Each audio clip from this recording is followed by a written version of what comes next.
Hey, what is up, guys? Welcome to the Sean Experiment. It's your boy Sean, and it's Tuesday, December the 21st, getting close to Christmas, getting close to cruise time, and lots of news to cover. So let's get into it. All right, so very first story is, there was some light at the end of the tunnel, and pre-cruise testing on Norwegian was about to take a pretty drastic change to make life so much easier.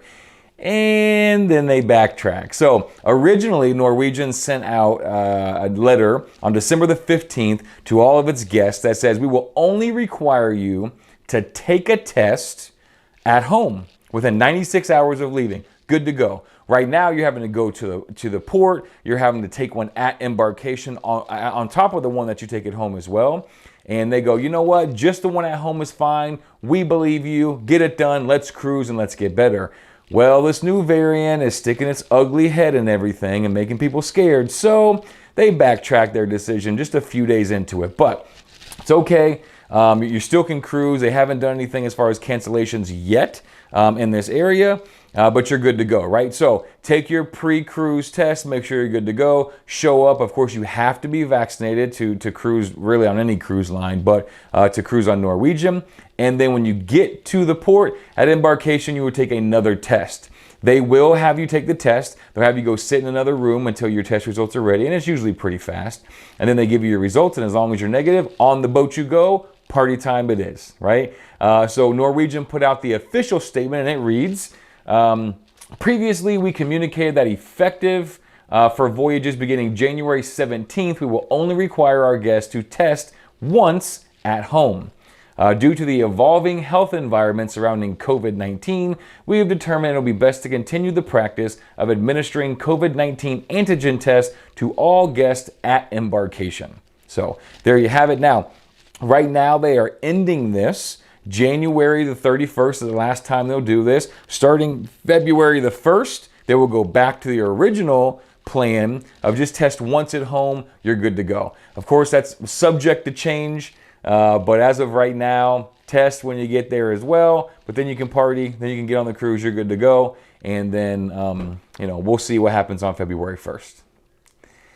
All right, and moving on to our next story, it's kind of a weird one. So we're used to cruises getting canceled. I mean, for the last couple years, I've had, 5, 6, 50 cruises canceled, and it's nothing new. But lately, I feel like they've been not getting canceled. And now we're back to seeing some cancellations. Now, luckily, this is in Europe, and this is impacting the MSC Magnifica right now.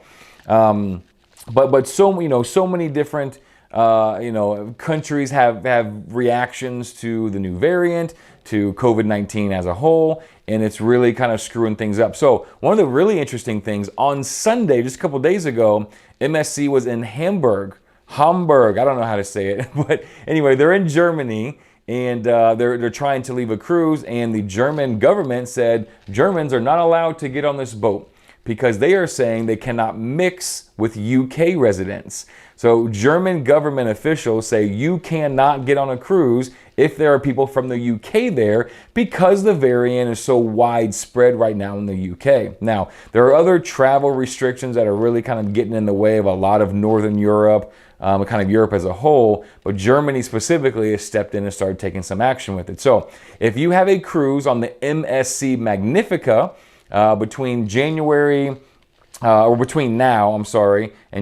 17th, January the 14th, all those cruises have been canceled in Northern Europe. So, of course, MSC is offering combinations of, future cruise credit to rebook or refunds because it's nothing that you did. But we can see how quickly this can change. And so be ready. Again, maybe that travel insurance right now is a really good thing to have. MSC canceling cruises, nothing that I've heard of so far in Florida or in the States, but Europe and the UK specifically are starting to crack down a little bit. So if you got anything over there, keep your eyes peeled. Hopefully no more cancellations. Hopefully after January the 14th, we're good to go. Cruise time. We'll see.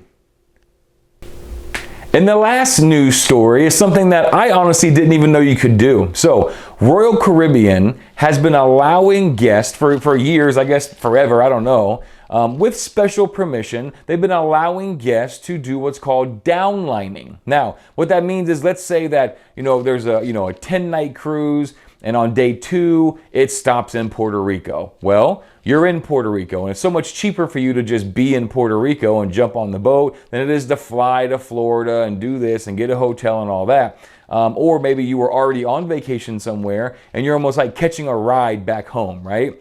It's called downlining. So you were able to jump on a cruise, a Royal Caribbean cruise, at its maybe first port, second port, third port, whatever, down the line, not at the original port. And then they would take you home when you'd finish out the cruise. It would also allow you to get off at a certain port. Now, I guess they really couldn't stop you from getting off. Maybe they'd freak out. I actually did miss a cruise in a foreign country for the first time ever just a few years ago, and it was kind of crazy, but that's for a whole nother video. But so like if you get off, let's say you get off in Puerto Rico, let's just say, and you just stay, what's going to happen, right? But they would allow you like pre-plan it. Okay, I'm going to leave Florida. We're going to hit these 4 ports, and then we're going to go to Puerto Rico, and I'm just going to grab all my stuff and leave. See you later. And starting January the 1st, they're going to stop allowing that altogether. I don't know if it's forever, but they're going to stop allowing downlining. So if that's something that you've done in the past or plan to do in the future, won't be happening on Royal Caribbean anytime soon. So I didn't know it was possible, but actually sounds kind of fun, sounds kind of cool. And we'll make a video about me missing my cruise. Actually, fun story when we get into it. I missed a plane, a train, and a boat all on the same trip and about a week from each other. And it was an expensive mistake, but it was kind of fun. So I'll tell you that story in another visit. So that's all the cruise and travel news I have for you today. Appreciate you guys tuning in. If you want to keep getting your news, make sure you are subscribing to the channel. Make sure you like the video, share the video. It really means a lot. It helps me a lot. And I can buy more cool hats like this. Boom. For now, see ya.